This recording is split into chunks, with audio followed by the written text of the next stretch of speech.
Hello students, welcome to our classes. Previous classes में जैसे हमने पढ़ा था किसके बारे में, सिल्क की लाइफ हिस्ट्री के बारे में, ठीक है। तो एक बार हम क्या करेंगे, उसको फिर से रिवाइज करेंगे ताकि आपको पता चले कि सिल्क की जो लाइफ हिस्ट्री थी उसको हमने उसमें कौन कौन सी स्टेज आपने उसके अंदर पढ़ी थी, ठीक है। तो एक बार हम देखते हैं सिल्क की जो लाइफ हिस्ट्री थी। और सिल्क होता क्या है बेटा, सिल्क जो था वो कैसा फाइबर था, एनिमल फाइबर था। और कहाँ से ऑब्टेन हो रहा था, हमको ये एक इंसेक्ट से ऑब्टेन हो रहा था, ठीक है। तो सिल्क क्या है, बहुत ही एनिमल से ऑब्टेन होने वाला एक ऐसा फाइबर जिसकी बहुत सारी क्वालिटीज होती हैं, जिसको हम अभी सीखेंगे क्या क्या यूजेज इसका होता है। इसके यूजेज आप जानोगे तो आप भी देखोगे कि सिल्क कितना ज़्यादा यूजेबल हमारे लिए होता है ना। तो पहले हम एक बार इसकी लाइफ साइकिल को रिवाइज कर लेते हैं। सबसे पहले मैंने बताया था कि जो सिल्क मॉथ होता है, मैं आज आपको सिल्क मॉथ का जो उसने मैंने डायग्राम बनाया था तो आज मैं सिर्फ आपको लिख करके बताऊंगी। तो सबसे पहले क्या था, सिल्क मॉथ था, ठीक है। इस सिल्क मॉथ ने क्या किया, बहुत सारे इसने लेज और एग्स दिए थे हमको, बहुत सारे जो है यहाँ पर इसने एग्स हमको प्रोड्यूस करवाए, ठीक। कितने एक बार में एग्स जो है वो लेज करता है, 300 to 400, ठीक है। तो इस एक से फिर क्या होगा, ये हैचेस होंगे। हैचेस कितने दिन में होगा, 20 डेज के अंदर अंदर इसके जो एग्स है वो हैचेस हो जाएंगे और उसमें से क्या निकलेंगे, छोटे छोटे से वर्म्स निकलेंगे ऐसे। और ये कैसे होंगे, बिल्कुल डिफरेंट होंगे, किससे, अपने पेरेंट से। इसलिए इनको क्या कहा है हमने, लार्वा स्टेज बोला है। लार्वा स्टेज वो स्टेज होती है किसी भी एनिमल की जिसमें उसके जो किड्स होते हैं वो क्या होते हैं, अपने पेरेंट से बिल्कुल ही डिफरेंट होते हैं। जैसे आपने फ्रॉग के लार्वा देखे होंगे, फ्रॉग के लार्वा क्या होते हैं, अपने पेरेंट से बिल्कुल अलग होते हैं, वो फिश की तरह दिखाई देते हैं। तो इसी तरह जो सिल्क मॉथ है उसके जो किड्स हैं वो कैसे है, लार्वा के फॉर्म में। दैट मींस ये कौन सा लार्वा है हमारे पास, फर्स्ट लार्वा स्टेज है। अब कितने दिन में निकले ये एग्स जो है वो कितने दिन में हैचेस हुए, 20 डेज में। 20 डेज के बाद जो फर्स्ट लार्वा स्टेज है वो किस में कन्वर्ट हो जा, उसके बाद फर्स्ट लार्वा स्टेज 10 डेज के अंदर अंदर किस में कन्वर्ट हो जाएगी, सेकेंड लार्वा स्टेज में, ठीक है। सेकेंड लार्वा स्टेज कौन सी थी हमारी, कैटरपिलर। ये जो कैटरपिलर है, अब कैटरपिलर कैसे बना था, जो फर्स्ट लार्वा स्टेज थी उसने क्या किया था, दिन और रात इन्होंने क्या खाया था, मलबरी ट्री की जो लीव्स है, मलबरी ट्री की लीव्स को इन्होंने खाया और दिन रात नॉन स्टॉप ये खाते ही चले गए। खाने के बाद क्या हुआ, इनकी साइज इंक्रीज हो गई। तो अभी भी है तो क्या ये कैटरपिलर है। कैटरपिलर कैसा है, लार्वा है, लेकिन किससे बड़ा है, फर्स्ट लार्वा स्टेज से थोड़ा बड़ा है, ठीक है। अब जो कैटरपिलर है वो कितने दिन में कन्वर्ट हुआ है, 10 डेज के बाद। अब 14 डेज के बाद क्या करेगा कैटरपिलर, जब ये खाना पीना बिल्कुल छोड़ देगा तो क्या होगा, टोटल यहाँ पर हमारे दिन जो काउंट हो जाएंगे वो 14 हो जाएंगे। अब क्या करेगा, 6 डेज के बाद, 2 से 3 दिन या फिर पूरे टोटल 6 दिन के अंदर अंदर ही क्या करेगा कैटरपिलर, खाना पीना सब छोड़ देगा और कहाँ चला जाएगा, ट्री के ऊपर। और ट्री में वहां से किसी ब्रांच से लटक के अपने चारों ओर स्पन करता है, किसको, कुकून को। यानी कि कुकून कैसे बनता है, कैटरपिलर का जो माउथ होता है उसके अंदर क्या होती है, कौन सी ग्लैंड होती है, सिल्क ग्लैंड होती है। उस सिल्क ग्लैंड से क्या रिलीज करता है ये, इस सिल्क ग्लैंड से स्टिकी सब्सटेंस को ये रिलीज करता है और उस स्टिकी सब्सटेंस को अपने चारों ओर स्पन करता है। स्पन करेगा कैसे, फिगर ऑफ 8, जो आप न्यूमेरिकल 8 लिखते हो ना वैसे वाले फिगर में अपने चारों ओर ये इसको स्पन करना स्टार्ट कर देगा। स्पन करने से क्या होगा, कुकून बनेगा। कुकून कैसा था, व्हाइट कलर का, बिल्कुल बहुत सिल्की सा एक आउटर कवरिंग थी जिसके अंदर ये क्या होता है, सेफली जाकर के छुप जाता है। क्यों छुपता है, ताकि इसको कोई एनिमल कोई हार्म ना पहुंचाए, है ना। और ये कैटरपिलर को छुपने की जरूरत क्यों पड़ी, क्योंकि अभी अपनी नेक्स्ट स्टेज में लाइफ साइकिल में जाने वाला है, कौन सा, प्यूपा में।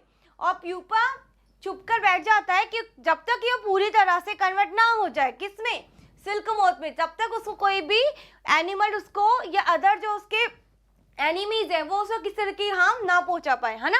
तो ये कुकून बना। अब कुकून कैसा था, स्टिकी सब्सटेंस था ना, तो वो हार्ड कैसे हो सकता है, तो बेटा क्या होता है, जैसे ये एयर के कांटेक्ट में आता है तो ये स्पन करते करते वो क्या होता जाएगा, हार्ड होता जाएगा, और इतना हार्ड होता है कि वो इजीली ऐसे नहीं टूटता है ना, तो उसके अंदर जाकर के ये छुप जाता है। और कितने दिन के लिए अंदर रहेगा, 2 या 3 दिन के लिए, क्योंकि 2 या 3 दिन के बाद जो कैटरपिलर स्टेज है वो किसमें चेंज हो जाने वाली है, प्यूपा में।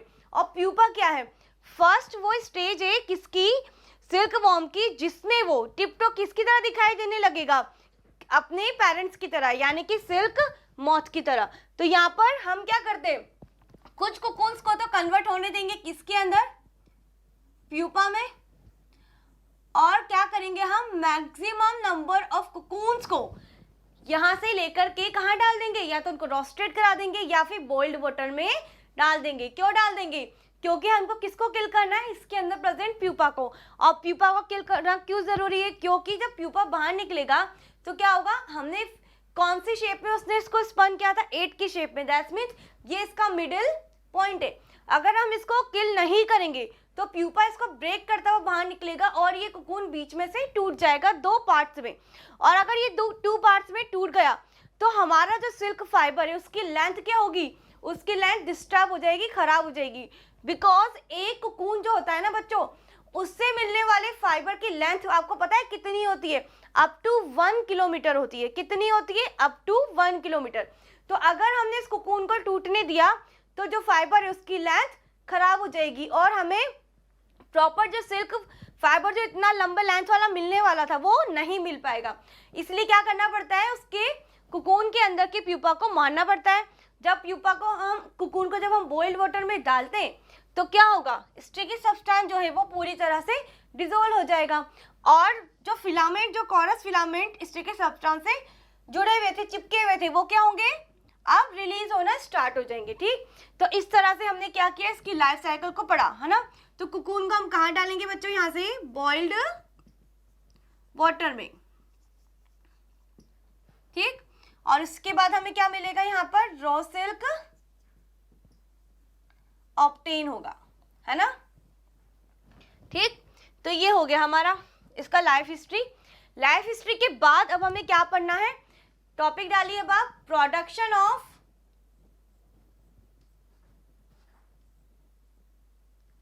प्रोडक्शन एंड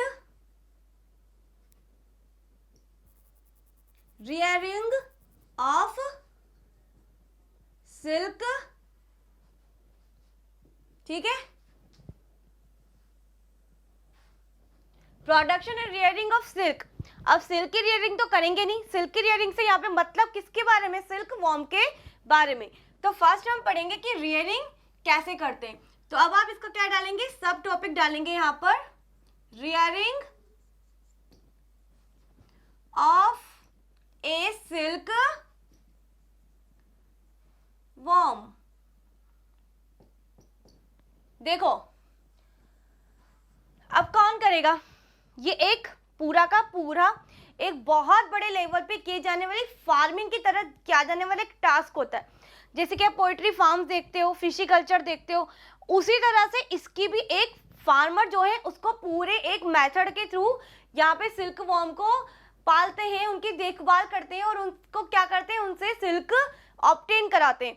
तो रियरिंग ऑफ जो सिल्क होता है वो प्रोसेस क्या कहलाता है बच्चों, सेरीकल्चर, जिसके अंदर इनको पाला जाता है। जैसे कि आप पोल्ट्री फार्म देखते हैं ना, उसी तरह से इनके भी एक फार्म्स होते हैं जहाँ पे फार्मर इनकी रियरिंग करते हैं। ठीक, तो हम लिखेंगे इसमें what the meaning of rearing. Rearing means look after, किसकी लुक आफ्टर कर रहे हैं अब हम यहाँ पर, सिल्क वॉर्म की।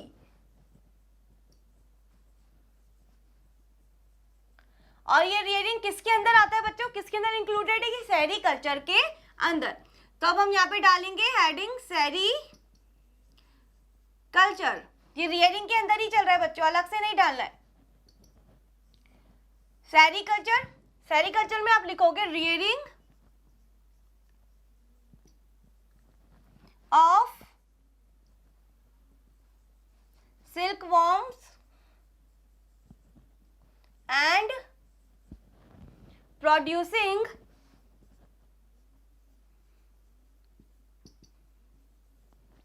silk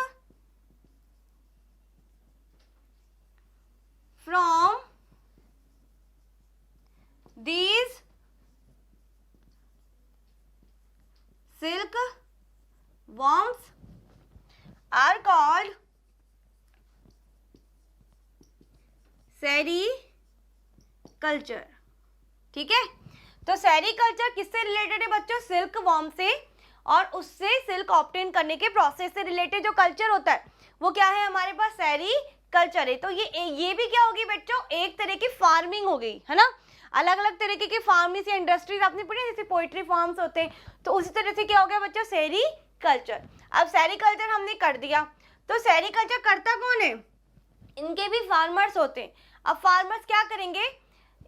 सिल्क मॉथ के बहुत सारे जो एग्स हैं वो हमको मिले, और इन एग्स को क्या कर दिया जाता है? दो तरह के फार्मर्स होते हैं। ये फार्मर्स क्या करेंगे? एक के पास तो क्या है, पूरे के पूरे बहुत सारे इंसेक्ट्स हैं, उस इंसेक्ट से क्या निकले? एग्स निकले, और उन एग्स को क्या कर दिया उन्होंने? आगे दूसरे फार्मर्स को सोल्ड कर दिया। अब वो फार्मर्स क्या करेंगे?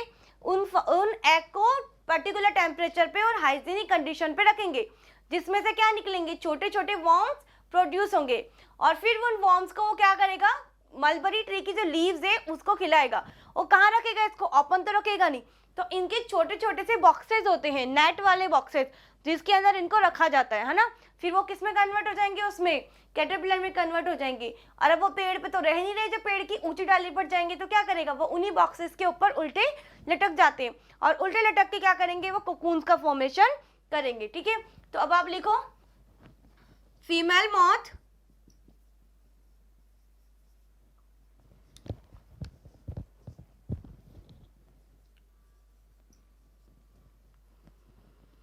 lays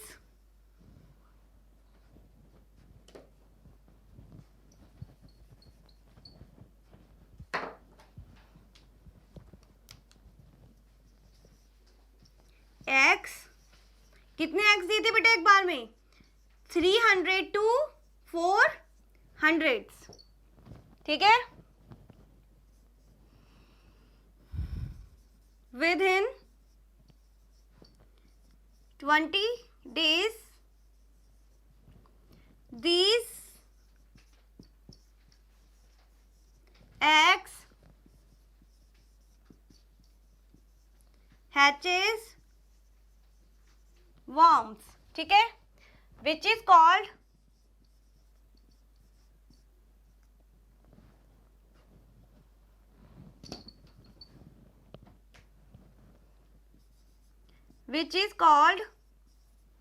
first larva stage। ठीक है, तो क्या करा? 20 डेज के अंदर क्या मिल गए हमको? वर्म्स मिल गए, जिसको हमने क्या कहा? फर्स्ट लार्वा स्टेज कहा। अभी फर्स्ट लार्वा स्टेज किस में कन्वर्ट हो जाएगी बच्चों? सेकंड लार्वा स्टेज में। और सेकंड लार्वा स्टेज कौन सी होती है? Caterpillar stage. कैटरपिलर स्टेज भूलना नहीं है हमको। तो सबसे पहली स्टेज थी हमारी फर्स्ट लार्वा स्टेज, उसके बाद होती है कैटरपिलर स्टेज, और थर्ड पे हमको क्या मिलेगी? कोकून, और फोर्थ पे मिलेगी प्यूपा। तो ये 4 स्टेज है किसी भी सिल्क वॉर्म की लाइफ हिस्ट्री की। ठीक, तो अब हम आगे लिखेंगे इसमें first larva stage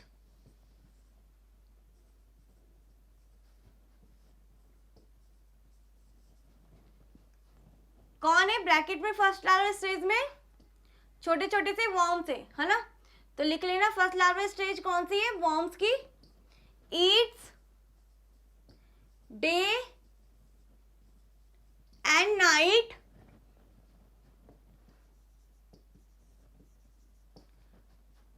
mulberry tree leaves. Trees leaves. ठीक है, तो क्या करेंगे? फर्स्ट लार्वा स्टेज में ये दिन और रात किसको खाएंगे? मलबरी ट्री की लीव्स को। और this larva changes into second larva stage। कौन सी सेकंड लार्वा स्टेज? कैटरपिलर।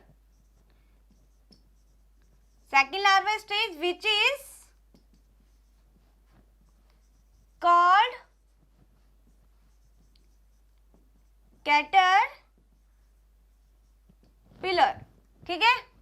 अब कैटरपिलर क्या करेगा बच्चों, कैटरपिलर क्या करेगा, कुकून्स का फॉर्मेशन करेगा, है ना। This caterpillar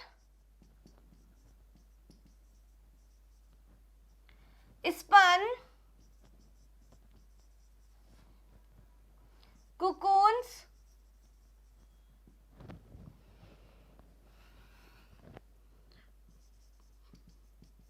with the sticky substance which is released by its two silk glance, ठीक है। और कैटरपिलर का जो माउथ होता है, उस माउथ के अंदर क्या थी, दो सिल्क ग्लेन्स थी।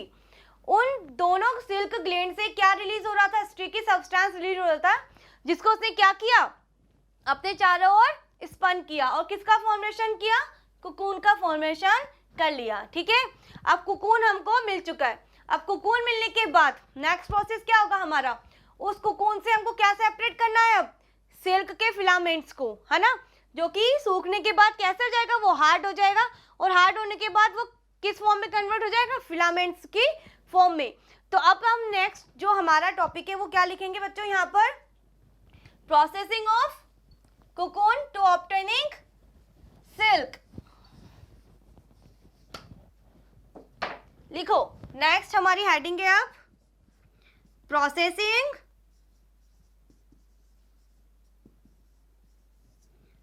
Of cocoons to obtain silk,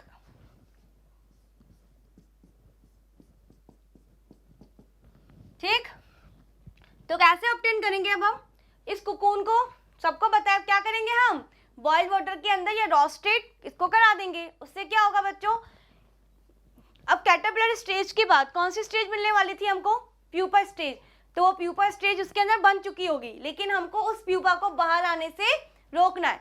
क्यों रोकना है, रीजन बताया था, क्योंकि अगर वो बाहर आया तो क्या करेगा, कुकून को बीच में से ब्रेक करता हुआ बाहर आएगा, और अगर कुकून ब्रेक हो गया तो हमारी सिल्क थ्रेड की जो लेंथ है वो क्या हो जाएगी, वो खराब हो जाएगी, है ना। हमें प्रॉपर लेंथ का सिल्क ऑब्टेन नहीं हो पाएगा, है ना। तो अब हम लिखेंगे, तो कुकून होता क्या है, सबसे पहले तो हम उसकी डेफिनेशन लिखेंगे। अब तो इसमें आप सबसे पहले लिखोगे डबल एरो लगा करके कुकून्स, इसकी डेफिनेशन लिखना है, it is hard coarse covering of a silk worm which is spun by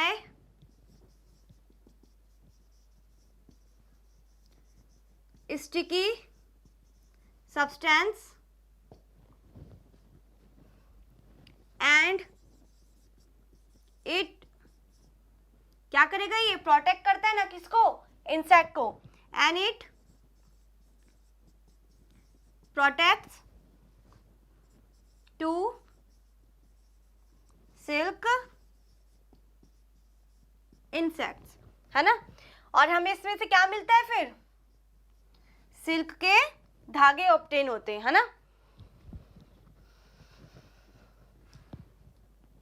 next इसी हेडिंग के अंदर लिखेंगे अब हम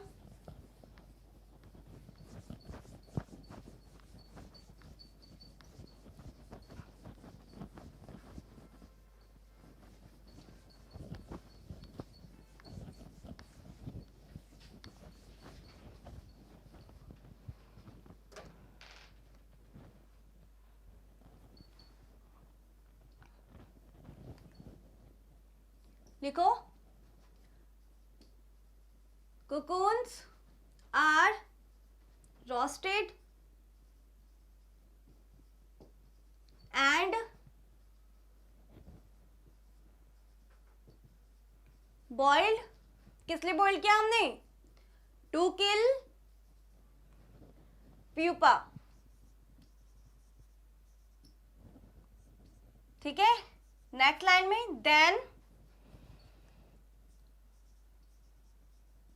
coarse filament are dried and brushed to remove from cocoon, and this filaments are called raw silk. ठीक है, तो first बारी अब हमको जाकर के क्या मिला है? रॉ सिल्क ऑब्टेन हुआ है. किसकी हेल्प से हमने इसको निकाला? जब हमने कोकून को डाला बॉइल्ड वाटर में तो जो स्टिकी सब्सटेंस था वो डिजोल्व हो गया. डिजोल्व होने के बाद जो कोरस फिलामेंट है वो क्या करेंगे? अब खुलना स्टार्ट हो जाएंगे, क्योंकि स्टिकी सब्सटेंस से जुड़े हुए थे. जब वो डिजोल्व हो चुका है तो वो क्या होंगे? वाटर के अंदर खुल जाएंगे, बिखर जाएंगे, है ना. तो हमें क्या करना है? अब वो इतने छोटे होते हैं, इतने पतले होते हैं, इतने थिन होते हैं कि अगर हम हाथ का यूज करेंगे तो हमारे हाथ में एक साथ बहुत सारे फिलामेंट आ जाएंगे और हम उनको हैंड की हेल्प से अलग नहीं कर पाएंगे. तो हम क्या करते हैं? पहले हम उसको सुखाते हैं और सुखाने के बाद जो ब्रश होते हैं उन ब्रश की हेल्प से उनको क्या करते हैं? रिमूव करते हैं. जैसे कि मैंने बताया था ना, जो हमने वूल को क्या किया था? स्लीवर्स में चेंज किया था. तो स्लीवर्स में किसकी हेल्प से चेंज किया था हमने? मेटल टीथ की हेल्प से, कार्डिंग प्रोसेस में, है ना. लेकिन यहाँ पर मेटल टीथ का यूज नहीं कर सकते हम, क्योंकि ये बहुत ही ज्यादा थिन फाइबर है ना. तो हमने किसकी हेल्प ली? यहाँ पर ब्रश की हेल्प ली है, और ब्रश की हेल्प से हमने क्या करा है? इन फाइबर्स को एक दूसरे से सेपरेट किया है. ठीक, जब ये सेपरेट हो जाएंगे तो हमको क्या मिल जाएगा? रॉ सिल्क ऑब्टेन हो जाएगा. अब इस रॉ सिल्क से हम क्या कर देंगे? थ्रेड बनाएंगे. तो रॉ सिल्क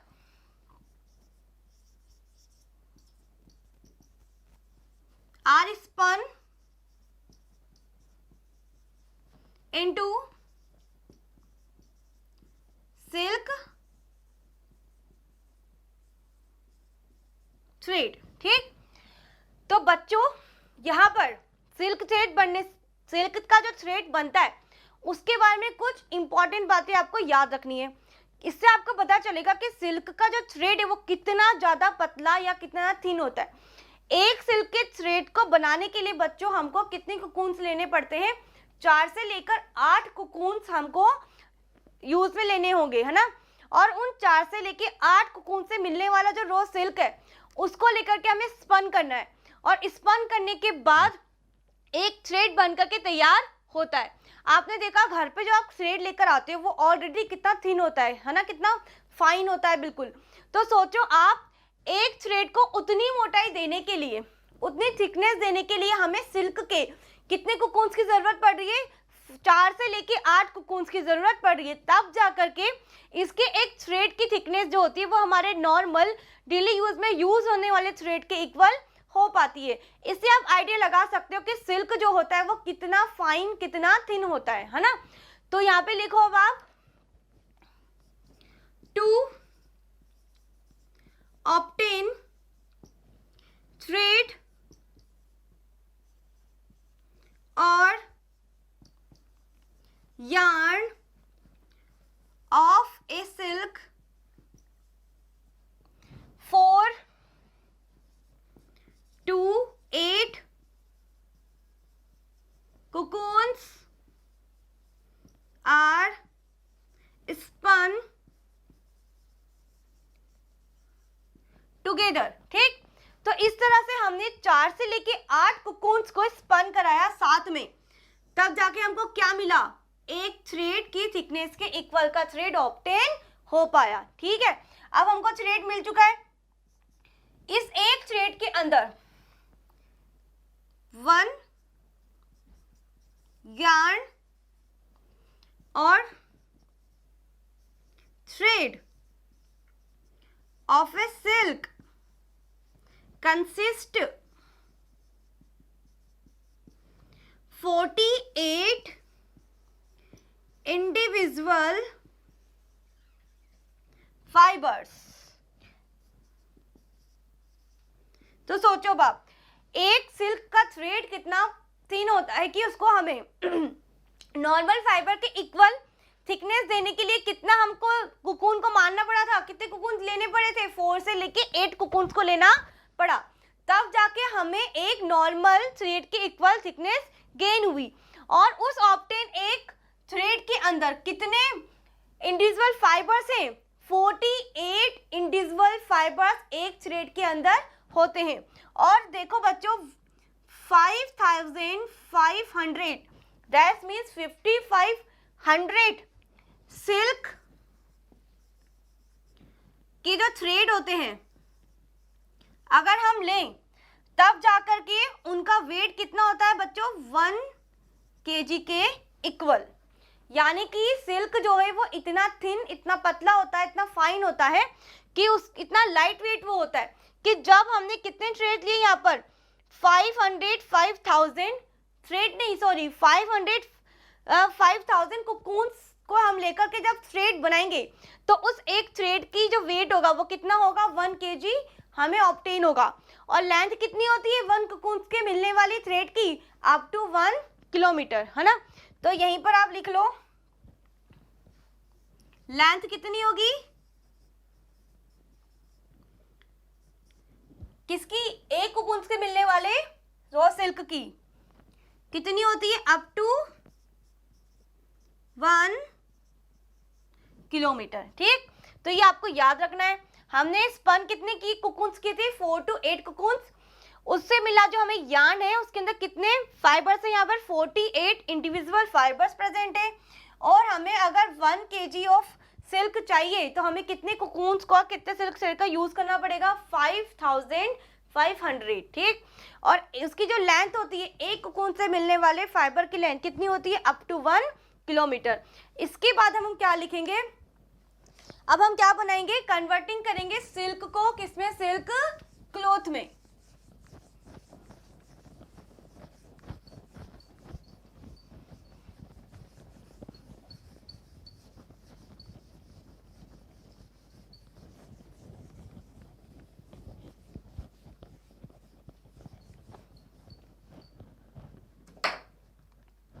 लिखो कन्वर्टिंग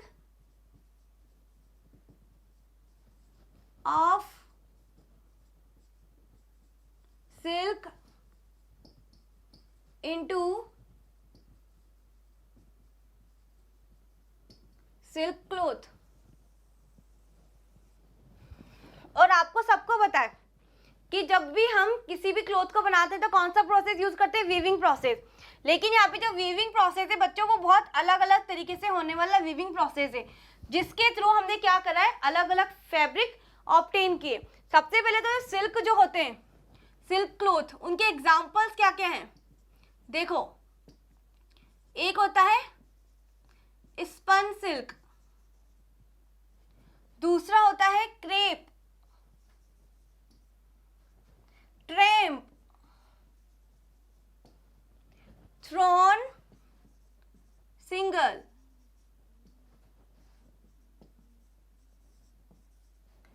इसके अलावा वेलवेट, शिफॉन, ETC। ये सब क्या है बच्चों? वेराइटीज ऑफ सिल्क क्लॉथ है। अब इसमें से जो स्पन सिल्क जो है ये कैसे बनता है बच्चों? स्पन सिल्क जो होता है वो डैमेज जो कुकून्स थे उनसे मिलकर के ये बना हुआ होता है। डैमेज कुकून्स कैसे? जब आपने कुकून्स को इकट्ठा किया और इकट्ठा करके आप उनको बॉईल करने लेके जा रहे हो, तो हो सकता है उसमें से कुछ कोकून्स ब्रेक हो जाए, टूट जाए, तो हम उनको वेस्टेज बाहर तो फेंक नहीं सकते, तो हम क्या करते हैं, उन डैमेज कोकून्स को भी स्पन करके उनसे फाइबर बनाते हैं, यार्न बनाते हैं, और उनको क्या बना देते हैं, फिर क्लॉथ उनसे बना देते हैं। तो ऐसा जो क्लॉथ कहलाता है वो क्या कहलाता है, स्पन सिल्क कहलाता है। फिर हमारा होता है क्रेप। क्रेप में क्या करा जाता है बच्चों, डबलिंग की जाती है, किसकी, डबलिंग ऑफ थ्रेड्स, थ्रेड्स की डबलिंग करके इसको बनाया जाता है। दैट्स मीन्स आपने थ्रेड बनाया, थ्रेड से आपने एक बार क्या बना लिया, प्रॉपर यार्न बना लिया, है ना। उस यार्न में हम क्या करेंगे, 2 से 4 फाइबर्स को बार बार डबलिंग करके एक साथ उनको क्या करवाएंगे, वीविंग करवाएंगे, जिससे हमें क्या मिलेगा, क्रेप मिलेगा। दैट्स मीन्स क्रेप जो होता है वो ऐसा सिल्क क्लॉथ होता है जिसकी थिकनेस क्या होती है, काफी मोटी होती है। दैट्स मीन्स का फैब्रिक जो होगा वो काफी मोटा होगा, है ना। क्रेप के बाद होता है ट्रेम्प। ट्रेम्प में क्या होता है बच्चों, एक ही थ्रेड को लेकर के एक ही डायरेक्शन में वीविंग की जाती है, जैसे कि नीटिंग की थी ना हमने, वैसे एक ही थ्रेड लेंगे और एक डायरेक्शन में उसकी वीविंग होगी, तो हमको क्या मिलेगा, ट्रेम्प मिलेगा। किस में होगा ये, वन सेट ऑफ यार्न, और कैसे करेंगे, वन डायरेक्शन में इसकी वीविंग कराएंगे, ठीक। उसके बाद होता है नेक्स्ट थ्रोन सिंगल।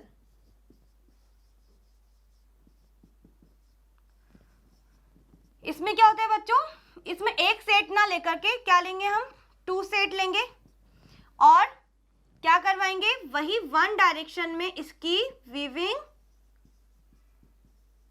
करवाएंगे। तो इस तरह से बहुत सारी वेराइटी ऑफ सिल्क क्लॉथ हमको गेन होती है, ठीक। अब आपने देखो सिल्क वॉर्म पढ़े, सिल्क वॉर्म मैंने आपको जो पढ़ाया वो कौन सा पढ़ा है, बॉम्बेक्स मोरी का लाइफ साइकिल पढ़ा है। बॉम्बेक्स मोरी कहाँ रहता है, ये डोमेस्टिक सिल्क होता है जिसकी फार्मिंग आप इजीली कर सकते हो, सेरिकल्चर हम उसी का करते हैं, है ना। बॉम्बेक्स मोरी जो होता है मलबरी ट्री पर रहता है, ठीक।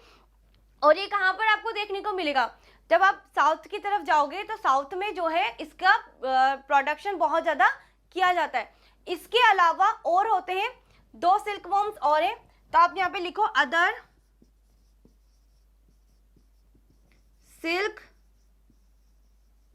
वॉर्म्स।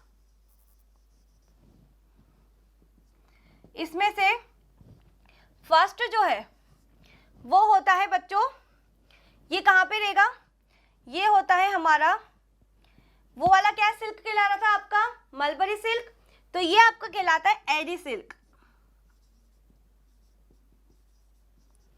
और ये कौन से वॉर्म से मिलता है आपको, फिलोसोमिया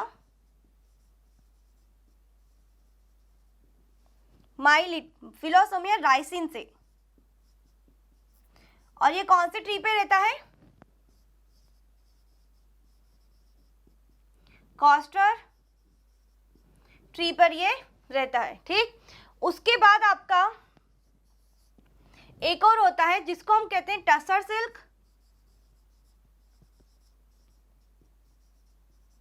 या फिर मूगा सिल्क। ये हमको मिलता है बच्चों एनहेरिया माइलिटा से, और ये पूरी तरह से कहाँ पे रहता है, जो फॉरेस्ट जो होते हैं वहां पर ये मिलता है ना, ये डोमेस्टिक सिल्क नहीं होते। तो ये हमारे कंट्री के अलग अलग पार्ट्स में ग्रो करवाए जाते हैं। ये जो एडी सिल्क वाला है हमारा, ये कहाँ मिलेगा, जो हमारी गंगा का जो डेल्टा है, ठीक, बांग्लादेश वगैरह में, हमारे यहाँ पर ये वहाँ पर बहुत ज़्यादा मिलता है, ठीक। अब हम इसके बाद पढ़ेंगे यूजेज ऑफ सिल्क, फटाफट से लिख लेंगे हम uses of silk.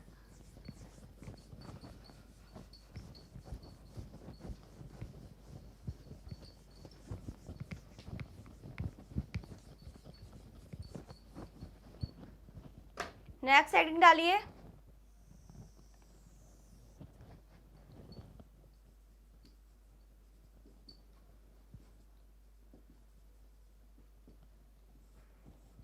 Usage of silk. First use क्या होता है सिल्क का, इन फिशिंग नेट। देखो सिल्क की जो क्वालिटी होती है बच्चों वो क्या होती है, बहुत स्ट्रॉन्ग फाइबर होता है, ये वाटर को एब्जॉर्ब नहीं करता है ना। तो पहले नाइलॉन रेयन जैसे सिंथेटिक फाइबर नहीं चलते थे, तो हम फिशिंग करने के लिए किसका यूज करते थे, सिल्क से बनी हुई नेट का यूज करते थे। तो सिल्क फाइबर का एक यूज ये भी होता है क्योंकि इसकी स्ट्रेंथ और मजबूती बहुत ज्यादा है, तो इन फिशिंग नेट्स। दूसरा कार्टिलेज बैग, दैट्स मींस जो बैग आप लेकर जाते हो सामान को कैरी करने के लिए, उसमें भी किसका यूज होता है, सिल्क का, इन कार्टिलेज बैग्स। थर्ड जो होता है वो क्या होता है, ये बहुत सिल्की होता है, स्मूथ होता है, इसलिए इसका यूज रेसिंग कार जो होती है उनके टायर्स में भी किसको यूज किया जाता है, सिल्क को यूज किया जाता है।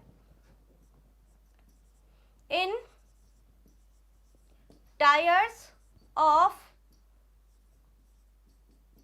Racing cars. फोर्थ, टेलीफोन आपने देखा है, वायरलेस टेलीफोन रिसीवर्स, उनके अंदर जो इंसुलेटिंग जो कॉइल होती है उसके अंदर भी किसको लगाया जाता है, सिल्क को, बिकॉज ये क्या होता है, गुड इंसुलेटर की तरह वर्क करता है और ये हमें करंट लगने से बचाता है। ठीक, तो इसका यूज टेलीफोन और वायरलेस जो रिसीवर्स होते हैं उसमें इंसुलेटिंग कॉइल की फॉर्म में इसका यूज किया जाता है। In insulating coil of telephone and wireless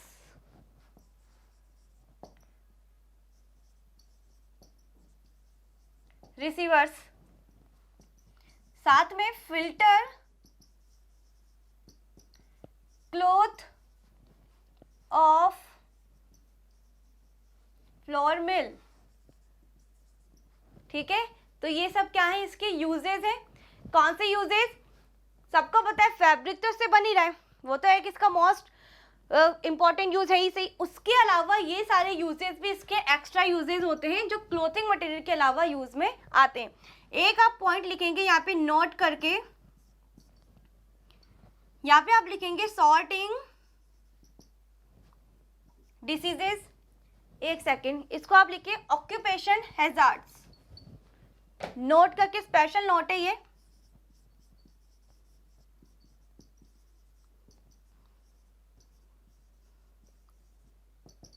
occupation hazards, ये क्या होता है, किसी भी इंडस्ट्री में अगर कोई वर्कर काम कर रहा है और उस इंडस्ट्री में काम करने की वजह से उसको अपने हेल्थ या हेल्थ के किसी भी तरह के कोई इश्यू फेसेस करने पड़ रहे हैं, अगर वो बीमार हो रहा है या उसका हाथ पे टूट गया या किसी भी तरह से उसको कोई इंजरीज हो रही है, तो वो जो हैजार्ड होती है, वो समस्या या वो जो प्रॉब्लम है वो क्या कहलाती है, ऑक्यूपेशन हैजार्ड कहलाती है।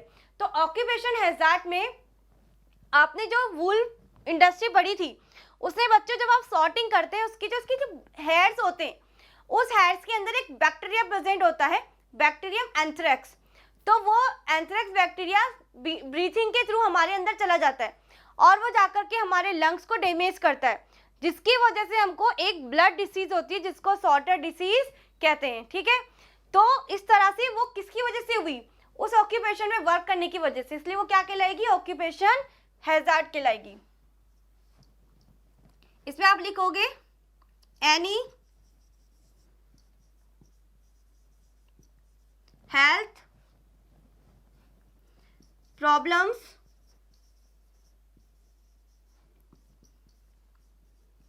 faced by workers of any industry is called occupation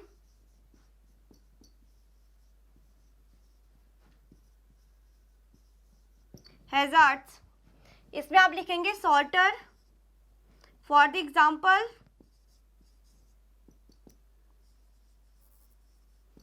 sorter disease,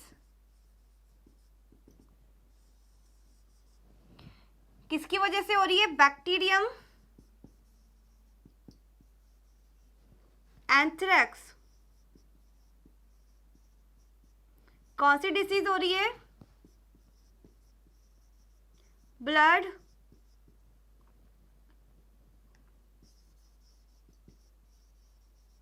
disease, ठीक है। तो ये होती है ऑक्यूपेशन हैजार्ड। अब इसमें हमारे थोड़ा सा पॉइंट बचा हुआ है, अदर यूजफुल फाइबर्स, और साथ में हमको पढ़ना है सिंथेटिक और सेमी सिंथेटिक फाइबर। ये हमारे बहुत ही छोटे छोटे से टॉपिक्स हैं, इनको भी हम फटाफट से अभी फिनिश करेंगे, ठीक है। तो आप फटाफट से लिखिए synthetic and semi synthetic fibres.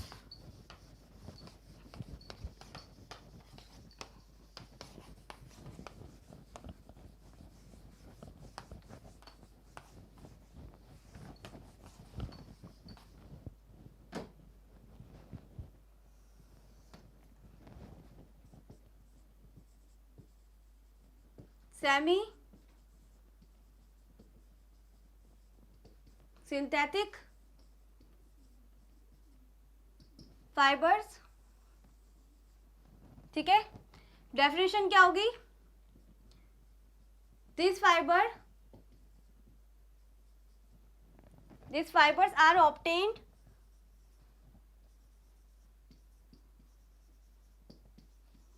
from natural source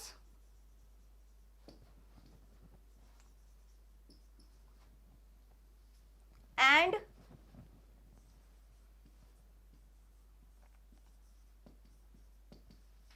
modified into, किस पे चेंज करेंगे हम इन्हें? into yarn by the help of chemicals.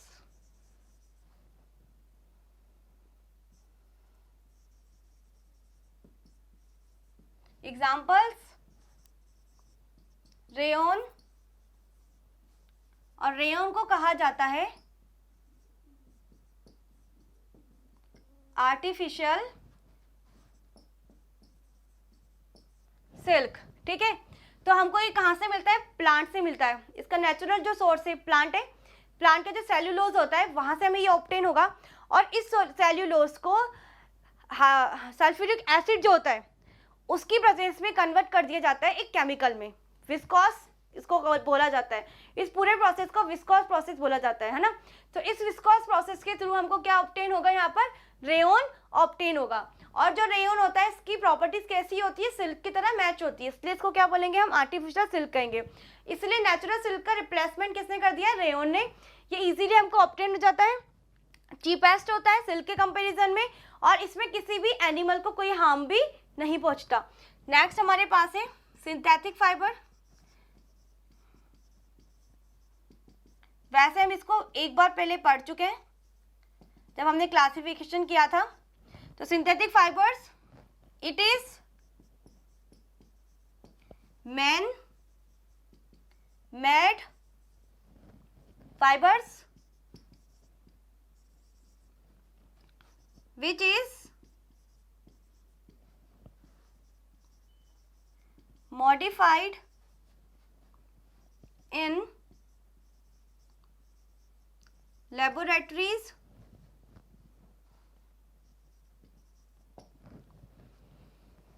from crude oil। Crude oil हमें अर्थ क्रस्ट से मिलता है। अर्थ क्रस्ट से जब हम मिनरल्स को बाहर निकालते हैं, पेट्रोलियम वगैरह जब निकलता है वो किससे निकलता है? इसी क्रूड ऑयल से निकलता है ना। तो क्रूड ऑयल से सिंथेटिक फाइबर्स ऑब्टेन होते हैं। इसमें कुछ ऐसे केमिकल्स हमको मिलते हैं जिनको हम किस में कन्वर्ट कर देते हैं? सिंथेटिक फाइबर्स में कन्वर्ट कर देते हैं, ठीक है। अब क्रूड ऑयल से मिल गया, तो कौन कौन से एग्जांपल्स थे सिंथेटिक फाइबर्स के? नायलॉन, पॉलिएस्टर,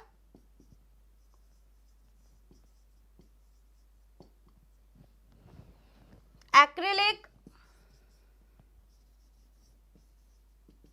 इस एक्रिलिक का मैंने आपको एक और नाम बताया था, आर्टिफिशियल वूल हम इसको कहते हैं। नायलॉन, पॉलिएस्टर, एक्रिलिक, जितने भी सिंथेटिक फाइबर हैं बहुत ही ज़्यादा इनकी स्ट्रेंथ बहुत ज़्यादा होती है, मजबूत होते हैं, ड्यूरेबल होते हैं, और ये क्या करते हैं, वाटर को बिल्कुल भी एब्जॉर्ब नहीं करते। दैट मीन्स ये वाटर प्रूफ होते हैं, श्रिंक प्रूफ भी ये होते हैं, एयर प्रूफ भी ये होते हैं। इसलिए इनका यूज़ ज़्यादातर हम क्या बनाते हैं, अम्ब्रेला बनाने में करते हैं, स्कूल बैग्स बनाने में करते हैं।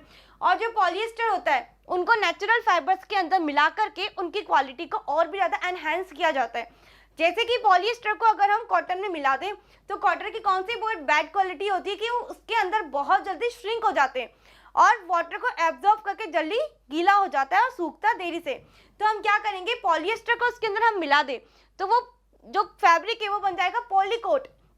और जो पॉलीकोट होता है वो बहुत ज़्यादा ड्यूरेबल होगा, इजीली सूख जाएगा, उसके ऊपर बार बार हमको आयरन करने की ज़रूरत नहीं होगी, क्रेचेस नहीं होंगे, वो श्रिंक प्रूफ रहेगा। तो इस तरह से पॉलिएस्टर को हम क्या करते हैं, नेचुरल फाइबर पे मिक्स कर देते हैं। इसलिए पॉलिएस्टर से जो फाइबर्स मिलते हैं वो कैसे होते हैं, ब्लेंडेड फाइबर्स होते हैं, ठीक है। और नायलॉन से रस्सी वगैरह बनाई जाती है। जब बड़े बड़े जो माउंटेनर्स होते हैं, जब क्लाइंब करते हैं माउंटेन्स को, तो अपने साथ कौन सी रोप को लेकर जाएंगे, नायलॉन को, बिकॉज वो बहुत ज़्यादा मजबूत और ड्यूरेबल होती है। तो ये सिंथेटिक फाइबर हो गए। अब आप नेक्स्ट हेडिंग डाल लीजिए, हमारा छोटा सा टॉपिक है other useful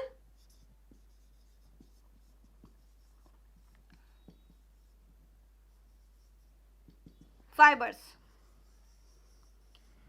other useful fibres में देखो, ये सारे फाइबर जो है नेचुरल फाइबर है जो कि प्लांट से ऑब्टेन हो रहे हैं। इसमें कोई भी सिंथेटिक या फिर एनिमल फाइबर हमने नहीं लिया है, ठीक। तो इसमें फर्स्ट जो है हमारे पास वो क्या होता है, कॉयर। इसमें आपको कुछ लिखने की जरूरत नहीं है, आप इजीली इनको ऐसे ही समझ जाएंगे। कॉयर फाइबर जो होता है बच्चों, वो कैसा फाइबर होता है, ये फ्रूट फाइबर है। और ये कहाँ से ऑब्टेन हो रहा है हमें, कोकोनट से। कोकोनट का जो आउटर कवरिंग होता है वहां से ये हमको ऑब्टेन होता है, इसलिए हमने इसको क्या बोला, फ्रूट फाइबर। और कोकोनट का जो आउटर कवरिंग होता है वो आप सबने देखा ब्राउनिश कलर का होता है, हस्क होता है वो, है ना। तो हमने क्या करा, फ्रूट में से फ्रूट पल्प को बाहर निकाल लिया। अब कोकोनट का जो आउटर कवरिंग है उसको हम क्या करेंगे, कुछ दिनों के लिए पानी में डुबो करके रख देंगे। उससे क्या होगा, वो सॉफ्ट हो जाएगा। सॉफ्ट होने के बाद हम उसको बीटन करेंगे और बीटन करने के बाद उसमें एक जैसे फाइबर हमको मिलेंगे। फाइबर नहीं मिलेंगे, हाँ फाइबर मिलेंगे। फाइबर्स को हम क्या कर देंगे अब बता, यार्न में कन्वर्ट करा देंगे। और यार्न से हम क्या बनाते हैं, बहुत सारी चीज़ें, जैसे कि हम कोयर का यूज़ जनरली रॉप्स बनाने में करते हैं। साथ ही साथ इसकी लेंथ बहुत कम होती है, इसलिए इसकी बनी हुई रॉप या फैब्रिक इतने हमारे लिए यूजेबल नहीं होते। इसलिए हम ज़्यादातर इसका यूज़ कहाँ पे करेंगे, जो मैट्रेसेस होते हैं या जो पिलोज होते हैं उसके अंदर इसको फिल करने में इसका यूज़ किया जाता है। सेकंड हमारे पास आता है यहाँ पर सिल्क कॉटन, इसको हम कैपॉक भी बोलते हैं। कैपॉक क्या है बच्चों, ट्री का नाम है, कैपॉक ट्री। अब देखो दो फाइबर के नाम इसमें एक साथ आ रहे हैं, silk cotton, kapok tree. Silk cotton मतलब इसका टेक्सचर जो होगा, इसकी क्वालिटी जो होगी वो किसकी तरह होगी, सिल्क की तरह। और कॉटन क्यों बोला है हमने, क्योंकि ये कॉटन की तरह कहाँ ग्रो कर रहा है, पेड़ पे, ट्री पे लग रहा है ना। प्लांट फाइबर है और सबसे ऊपर वाले पार्ट में लगता है और कलर भी कैसा होता है इसका, व्हाइट होता है, इसलिए हमने इसको क्या बोला है, सिल्क कॉटन बोला है।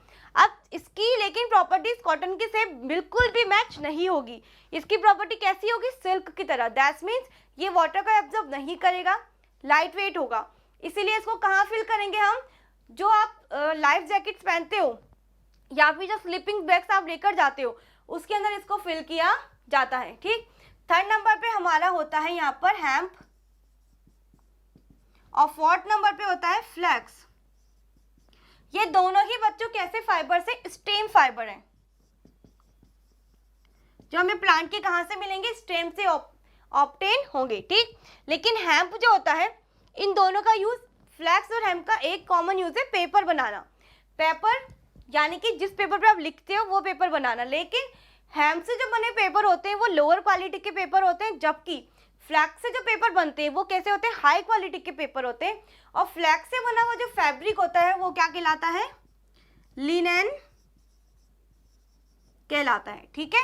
तो हेम्प और फ्लैक्स से दोनों से ही रॉप भी बनती है, दोनों से ही क्लॉथ्स भी बनते हैं और दोनों से ही पेपर भी बनते हैं, लेकिन हेम्प से बनने वाला पेपर जो होगा वो लोअर क्वालिटी का होगा, जबकि फ्लैक्स से बनने वाला पेपर जो होता है वो हाई क्वालिटी का पेपर होता है और इससे बना हुआ फैब्रिक लिनेन कहलाता है। तो इस तरह से हमने क्या किया, हमारा पूरा चैप्टर आज हमने कंप्लीट कर लिया है। ठीक, क्या क्या पढ़ा आपने? नेचुरल फाइबर पढ़े, नेचुरल में प्लांट और एनिमल, उसके बाद हमने सेमी और सिंथेटिक फाइबर पढ़ा और अदर यूजफुल फाइबर, जिसमें आपको 4 फाइबर पढ़ने थे, coil, silk, cotton, hemp and flax. तो इस तरह से हमारा चैप्टर ये ओवर होता है। अब हम आगे मॉड्यूल के जो इंपॉर्टेंट जो क्वेश्चन है वो नेक्स्ट लेक्चर में उसको डिस्कस करेंगे। Thank you.